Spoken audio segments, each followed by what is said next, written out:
पांच वृक्ष काटने से पहले जरा विचार करिएगा। पांच वृक्ष, पहले नंबर का है बेलपत्री का वृक्ष, दूसरे नंबर पर है पीपल का वृक्ष,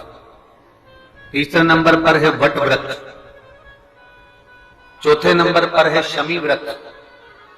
और पांचवें नंबर पर है आंवले का वृक्ष। ये पांच वृक्ष ऐसे हैं जिनको काटने का, जिनको निकालने का तरीका भी हम पूर्व में जो कथाएं 2018 की, 2019 की जो कथाएं आप लोगों ने कुबरेश्वर धाम से सुनी होगी कोरोना महामारी में, उसमें हमने इसका तरीका भी बताया है कि आपको बेलपत्री का वृक्ष कैसे निकाल देना चाहिए। अगर आपको पीपल का वृक्ष काटना है तो उसको किस तरह से काटना चाहिए, आपको वट का वृक्ष अगर काटना है तो उसको कैसे काटना चाहिए, शमी का वृक्ष, आंवले का वृक्ष यदि आपको काटना है तो उसको कैसे काटना चाहिए। ये सारा तरीका हमने 2018 की, 2019 की कथाओं में वर्णन किया है। यूट्यूब पर डली होंगी कथाएं, आप उसमें सुन सकते हैं। पांच वृक्ष को काटने से पहले, पांच वृक्ष को निकालने से पहले विचार करना चाहिए।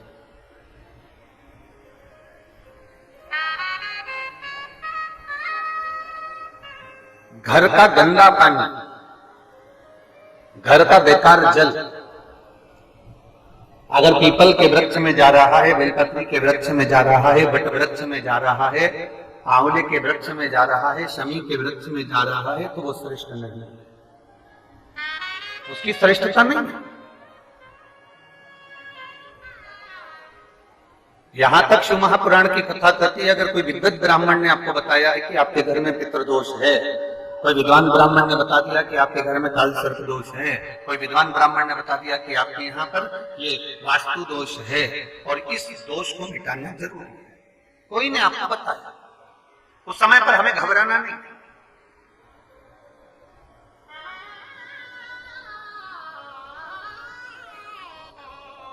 उस समय में घबराने का क्रम नहीं है।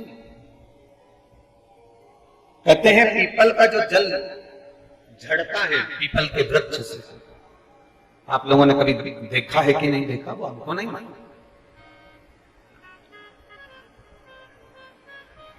कितना भी अगर कोई वास्तु दोष बता दिया, पितृदोष बता दिया, काल सर्प दोष बता दिया, कितना भी अगर कोई दोष बता दे, तो पीपल का जो जल वृक्ष में से झड़ता है, कभी कभी आप उसके नीचे हाथ रखकर देखना, थाली रखकर देखना, उसमें पत्थर पर देखना, तो वहां पर भी पानी के निशान आपको मिलेंगे, बूंद के निशान मिलेंगे।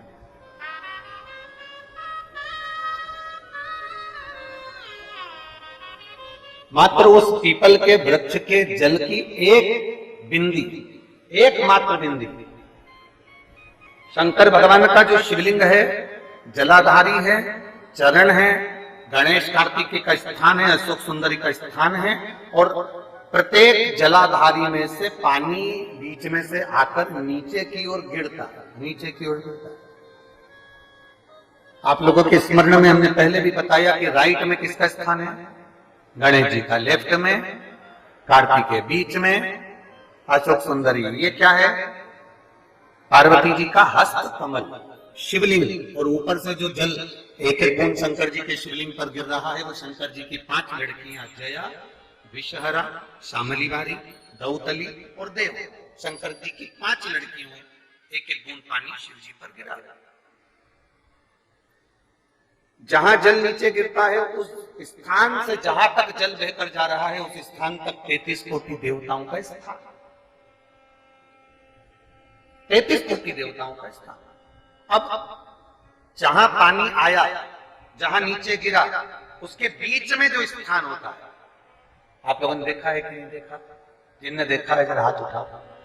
ये पानी जैसे यहां तक आया और यहां के बाद नीचे गिरेगा, तब वो नाली के माध्यम से बाहर जाएगा, तो जितनी दूर यहां से वो नीचे की ओर जो गिर रहा है, यहां से वो नीचे की ओर जो पानी जा रहा है, ये जो स्थान होता है, ये हमारे 3 दोषों को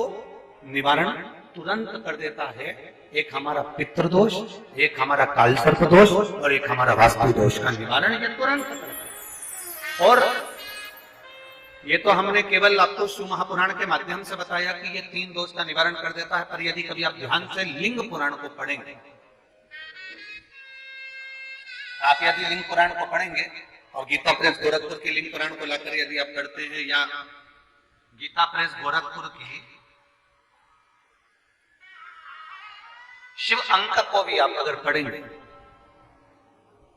उसका नंबर हमारे स्मरण में नहीं आ रहा, शिव अंक को भी अगर आप पढ़ेंगे तो उसमें भी आपको वर्णन मिलेगा कि हम तो केवल 3 दोष का बता रहे हैं, पर हमारे शास्त्र तो यहाँ पर और भी दोषों का वर्णन कर रहे हैं। जैसे किसी ने बता दिया आपको शनि का दोष है, किसी ने बता दिया मंगल का दोष है, किसी ने बता दिया आपको केतु का दोष है, किसी ने बता दिया आपको राहु का दोष है, किसी ने आपको कह दिया कि बृहस्पति का दोष है, किसी ने कह दिया आपको ये वाला दोष है। दुनिया के जितने दोष पीपल के वृक्ष के झड़ता हुआ जल की एक बूंद का स्पर्श, भले वो सूख गई हो, उसका एक स्पर्श मात्र जहां पानी नीचे की ओर गिर रहा है, उतनी परिधि, उतनी जगह के बीच में जहां से पानी गिरता है, बस उस स्थान पर अगर वो उंगली अपना नाम और गोत्र का स्मरण कर भी लगा दी जाए और एक लोटा जल चढ़ा दिया जाए, तो ये जितने दुनिया के दोष है वो अपने आप समाप्त हो ही जाते हैं। शंकर की बोल बम का नारा है। और अच्छे से समझ लो, जरा ध्यान में आ जाए आप लोगों के, नहीं तो गलत कर बैठो तो बहुत स्मरण रखिएगा। शिवलिंग जलाधारी में से पानी बहता है, नीचे की ओर जाता है। जितना मोटा शिवलिंग की ये जलाधारी होती है, उसमें से पानी जहां नीचे गिरता है, जितनी भी मोटी हो उसमें कहीं पर भी आप बिंदी लगा सकते, उस स्थान पर आप कहीं पर भी उस बिंदी को लगा सकते। कोई कह दे तुमको कि तुम्हारा मंगल गड़बड़ है, कोई कह दे तुमको तुम्हारा राहु गड़बड़ है, कोई कह दे तुमको तुम्हारा केतु गड़बड़ है, कोई तुमसे कह दे तुम्हारा बृहस्पति गड़बड़ है, तो समझ लेना कि हमारे ग्रह की दशा को सुधारने के लिए ये जो स्थान है, बस उस स्थान पर एक बिंदु एक। अब आज के जमाने में आपने देखा होगा, जब से आप शंकर जी को जल चढ़ाना प्रारंभ करें, जब से आपने शिव महापुराण की कथा सुनना प्रारंभ करी, तब से आपने सुना होगा कि कोई भी अब ज्यादा आपको सुनने को नहीं मिलता कि वास्तु दोष हो गया, कि पितृदोष हो गया, कि कालसर्प दोष हो गया। इसके पहले का जो समय था, उस समय किसी को भी पत्रिका दिखाओ, किसी के पास भी जाओ, वास्तु दोष, कालसर्प दोष, पितृदोष, ये सारे दोष चलते रहते थे। पर तुमने जो एक लोटा जल शंकर भगवान को समर्पित करा, तुम्हारा चढ़ा हुआ जल उसी स्थान से नीचे गिर रहा है जहां हमने बिंदी लगाने का बताया, वहां से नीचे गिर रहा है, तो तुम्हारा दोष जल चढ़ाते चढ़ाते अपने आप दोष समाप्त होता चलेगा।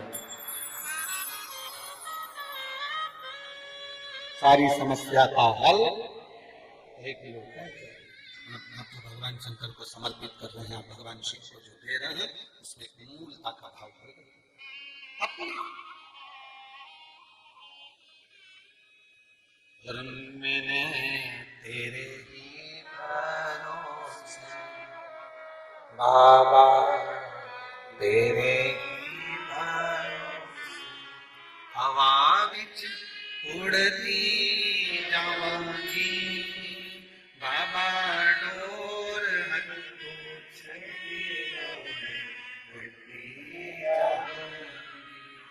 भोले मैं तेरी पदम, शंभु मैं तेरी हवा बिच उड़ती जाऊंगी, बाबा डोर हटो छड़ी नाम घटी जाऊंगी, भोले मैं तेरी शंभो में। आप दिल से उसको